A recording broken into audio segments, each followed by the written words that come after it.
अस्सलामुअलैकुम। तो वेलकम है आप लोगों का इमरात चैनल में। दोस्तों आज हम बात करने जा रहे हैं कि ऐसा क्या हुआ अचानक कि एक महीने के बाद ही इंडिया ने अपने मुल्की साख्ता हाल तेजस एयरक्राफ्ट को कश्मीर से वापस बुलाकर सुलूर एयरबेस पर, यानी कि जो इंडिया का साउदर्न पार्ट है बेंगलुरु में, वहां बुला लिया है। अब ये स्ट्रेटजिक मूव इसलिए खेला गया था कि इंडिया ने अपने हाल तेजस एयरक्राफ्ट को पुलवामा से तकरीबन 5 किलोमीटर दूर ही एक एयरबेस पर अवंतीपुर एयरफोर्स स्टेशन पर प्लेस कर दिया, जो कि पाकिस्तानी बॉर्डर के बिल्कुल नज़दीक था। और दूसरी तरफ ये चाइनीज़ बॉर्डर के भी बिल्कुल नज़दीक था, यानी लद्दाख और अक्साई चीन के भी काफ़ी नज़दीक था। इंडियन न्यूज़ चैनल्स की उस वक्त की आपको अगर रिपोर्टिंग याद हो तो बहुत ज़्यादा इस पर बात की जा रही थी कि ये स्ट्रेटजिकली बहुत ज़्यादा अहम है और तेजस एयरक्राफ्ट की अहमियत इससे बहुत ज़्यादा बढ़ेगी और तेजस एयरक्राफ्ट को एक वर्ल्ड क्लास फाइटर एयरक्राफ्ट के तौर पर देखा जाएगा और पूरी दुनिया में तेजस एयरक्राफ्ट की अहमियत बहुत ज़्यादा हो जाएगी। अर्जेंटीना के लिए भी इसकी ख़रीदने के चांसेस बढ़ जाएंगे।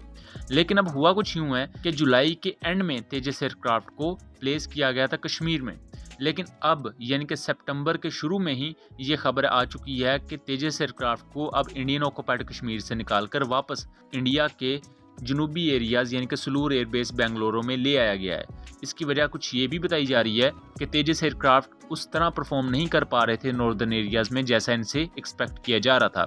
लेकिन इससे पहले तेजस एयरक्राफ्ट पर मुख्तलिफ किस्म के टेस्ट भी कंडक्ट किए गए थे इंडिया के शुमाली इलाकाजात में, यानी कि इन बर्फानी इलाकाजात में। और इस बारे में जब मैं रिसर्च कर रहा था तो मुझे कुछ नई चीज़ें भी देखने को मिली। उस पर हम ज़रा आगे चलकर बात करते हैं। इंडिया ने जो हाल तेजस एयरक्राफ्ट की डिप्लॉयमेंट की थी उसकी भी रियलिटी क्या थी और उसके पीछे भी बड़ा मकसद क्या था। उसके पीछे बड़ा मकसद हिंदुस्तान एरोनॉटिकल लिमिटेड्स और इंडियन गवर्नमेंट का था, ना कि इंडियन एयरफोर्स का। अब इन दोनों अदारों की सोच में क्या फ़र्क है उसमें भी आगे चलकर हम ज़रा बात करते हैं। और यहाँ मैं एक चीज़ की अनाउंसमेंट करता चलूँ कि हमारे चैनल ने अल्हम्दुलिल्लाह 11,000 सब्सक्राइबर्स को कंप्लीट कर लिया है एंड हमें आने वाले वक्त में मज़ीद अपने चैनल पर आप लोगों की सपोर्ट चाहिए ताकि हम जियोपॉलिटिक्स और इस तरह के जो दूसरे बहुत से इंफॉर्मेटिव टॉपिक्स हैं उनको कवर कर सकें। So make sure to share our videos as much as you can. तो हम वापस आ जाते हैं अपने टॉपिक पर। इंडिया ने जुलाई के एंड में और अगस्त के शुरू में अवंतीपुर एयरफोर्स स्टेशन पर अपने तेजस एयरक्राफ्ट को भेज दिया था और ये स्क्वाड्रन था नंबर 45 स्क्वाड्रन। बुनियादी तौर पर इंडियन एयरफोर्स में इस वक्त दो तेजस एयरक्राफ्ट के स्क्वाड्रन्स हैं, एक है नंबर 18 स्क्वाड्रन और दूसरा है नंबर 45 स्क्वाड्रन। नंबर 45 स्क्वाड्रन को इंडिया ने बेंगलुरु से निकालकर कश्मीर भेज दिया और इसके बारे में कहा यह जा रहा था कि ये पाकिस्तान को कोई बहुत ज़्यादा सरदर्द देगा या पाकिस्तानी बॉर्डर के नज़दीक होगा, तो इंडिया चूँकि अपने मुल्क में तैयार करदा एयरक्राफ्ट को पाकिस्तानी बॉर्डर के नज़दीक लेकर जाएगा तो इससे इंडिया की अपनी बनाई हुई चीज़ की अहमियत बढ़ेगी और मुल्क के अंदर भी ज़ाहिरी बात है जो क्रिटिसिज्म होता है कि तेजस एयरक्राफ्ट को क्यों नहीं पाकिस्तानी बॉर्डर्स के नज़दीक डिप्लॉय किया जाता, जबकि JF-17 पाकिस्तान के जितने भी इंडियन साइड पर बॉर्डर लगता है और उसके अलावा ईरान और इवन अफगानिस्तान के साथ भी जो बॉर्डर लगते हैं वहाँ JF-17 आपको डिप्लॉयड नज़र आएंगे। तो ये क्रिटिसिज्म या ये तनकीद लेजिटिमेट भी थी और इसमें दम भी था, वज़न भी था इस बात में। तो इंडियन एयरफोर्स की तरफ से ये काम किया गया। इससे पहले भी इस तरह की डिप्लॉयमेंट हो चुकी है दोस्तों। 2020 में जब चीन के साथ क्लैशेस हुए थे इंडिया के, तब भी नॉर्दर्न जो एयर कमांड थी वहाँ तेजस एयरक्राफ्ट को भेजा गया था, लेकिन एक महीने से कम अरसे में ही इन्हें वापस बुला लिया गया था।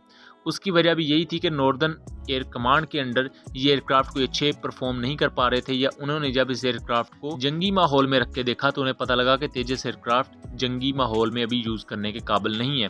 यहाँ मैं बताता चलूँ कि 40 से लेकर 50 के दरमियान तेजस एयरक्राफ्ट इंडियन एयरफोर्स में मौजूद हैं और इन 40-45 जहाज़ों में से भी आधे जहाज़ प्रोटोटाइप्स हैं, यानी कि आधे जहाज़ प्रोटोटाइप्स हैं और बाकी जो जहाज़ ऑपरेशनल हैं उनमें से कोई इनिशियल ऑपरेशनल क्लियरेंस वाले जहाज़ हैं और कुछ थोड़े से फाइनल ऑपरेशनल क्लियरेंस वाले जहाज़ हैं। जो फाइनल ऑपरेशनल क्लियरेंस वाले जहाज़ होते हैं, इनके FOC वाले स्टैंडर्ड वाले जहाज़ होते हैं, सिर्फ उन्हें ही ये कानूनी तौर पर इजाज़त होती है कि वो जंग लड़ सकें। और ऐसे जहाज़ जिन्हें कानूनी तौर पर ये इजाज़त है कि वो जंगी माहौल में इस्तेमाल किए जा सकते हैं वो सिर्फ 10 हैं। सिर्फ 10 ऐसे तेजस एयरक्राफ्ट हैं जो बाकायदा FOC स्टैंडर्ड के हैं और इससे कुछ थोड़े से ज़्यादा हो सकते हैं, ज़्यादा से ज़्यादा भी। कहने का मकसद ये है कि इंडियन एयरफोर्स इनके बहुत ज़्यादा बड़े पैमाने पर ऑर्डर्स नहीं देती। अब रिसेंटली खबर भी आई थी कि इंडियन एयरफोर्स या 83 तेजस MK-1A के बाद मज़ीद 100 तेजस एयरक्राफ्ट ऑर्डर करेगी, लेकिन वो खबर भी ऑफिशियल ज़राए से नहीं थी। इंडियन ओशंस ने वो खबर फैलाई लेकिन उस पर भी किसी किस्म की अभी तक पेशरफ्त सामने नहीं आई है और लग यही रहा है कि वो एक फेक खबर थी। तेजस एयरक्राफ्ट की ज़रा अहमियत को बहाल करने के लिए इस तरह की एक खबर फैलाई गई थी। बहरहाल इंडियन एयरफोर्स ज़ाती तौर पर ये चाहती है कि वो किसी बाहर के मुल्क से हथियार ले ले, या मैं यूं कहूँ कि फाइटर जेट ले ले, क्योंकि इंडियन एयरफोर्स की इस वक्त स्क्वाड्रन स्ट्रेंथ बहुत ज़्यादा नीचे है। इवन स्टेल्थ एयरक्राफ्ट की बात की जाए तो जैसा कि रिपोर्ट्स बता रही हैं कि 2030 तक पाकिस्तान के पास स्टेल्थ एयरक्राफ्ट होगा। इंडिया का AMC एयरक्राफ्ट अभी सिर्फ ऑन पेपर है और इंडिया के लिए अमेरिका अपने F-35 को पिच कर रहा है कि आप हमसे स्टेल्थ एयरक्राफ्ट ले सकते हैं। दूसरी तरफ इंडिया के पास बहुत पुराने जैगुआर एयरक्राफ्ट हैं, उसके अलावा पुराने MiG-21 अभी तक फ्लाई कर रहे हैं, उनको रिप्लेस करना है और उनके रिप्लेसमेंट के लिए तेजस को बनाया गया था, लेकिन इंडियन एयरफोर्स तेजस को नहीं खरीद रही। दूसरी तरफ हिंदुस्तान एरोनॉटिकल लिमिटेड जो कि तेजस को बनाती है, वो इंडियन एयरफोर्स पर प्रेशर ये बिल्ड करती है कि आप इस जहाज़ को पाकिस्तान या चाइना के खिलाफ बॉर्डर पर लेकर तो जाएं, इसे जंगी माहौल में रखेंगे तो दुनिया इसे मानेगी। अगर आप इसे जंगी माहौल में ही ना रखेंगे तो दुनिया कभी भी इसकी अहमियत को नहीं मानेगी। तो फाइनली उसके बाद इंडियन एयरफोर्स ने जुलाई के एंड में तेजस एयरक्राफ्ट को इंडियन ऑक्यूपाइड कश्मीर में भेज दिया, पुलवामा के बिल्कुल नज़दीक अवंतीपुर एयरफोर्स स्टेशन में। लेकिन अब सितंबर के शुरू में यानी कि सिर्फ 1 महीना अगस्त का वहां रखा और उसके बाद सितंबर में इन्हें वापस बुला लिया गया है बेंगलुरु में। और बेंगलुरु जैसा कि मैंने बताया कि बिल्कुल जुनूबी एरिया है इंडिया का, ना यहाँ तो पाकिस्तान का सच कोई ख़तरा है और ना ही इस एरिया में चाइना की तरफ से कोई ख़तरा है। तो यहाँ जो बेंगलुरु में तेजस एयरक्राफ्ट के दोनों स्क्वाड्रन्स है, ये सिर्फ टेस्टिंग के लिए और एवेल्युएशन के लिए होते हैं, ये किसी भी किस्म के combat missions as such perform नहीं करते। मैंने शुरू में ये बात की थी कि जब कश्मीर के एरियाज़ में या नॉर्दर्न साइड पर बर्फानी एरियाज़ में लेकर जाएगा, ठंडे एरियाज़ में तेजस एयरक्राफ्ट को लेकर जाएगा, तो इसमें मसले मसाइल आ रहे थे।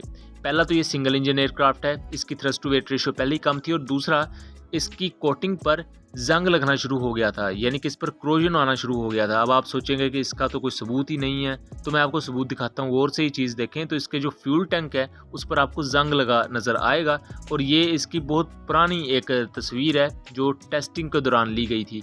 तो ये मैं उस बेस पर एक अजम्पशन क्रिएट कर रहा हूँ कि नॉर्दर्न एरियाज़ पर शायद इस पर जो मटेरियल यूज़ किया जा रहा था वो इतना बेहतर नहीं था कि इस पर जंग लगना शुरू हो गया हो। सो उम्मीद करता हूँ चीज़ें क्लियर रही होंगी। मिलेंगे अगली वीडियो में, तब तक के लिए अल्लाह हाफिज़।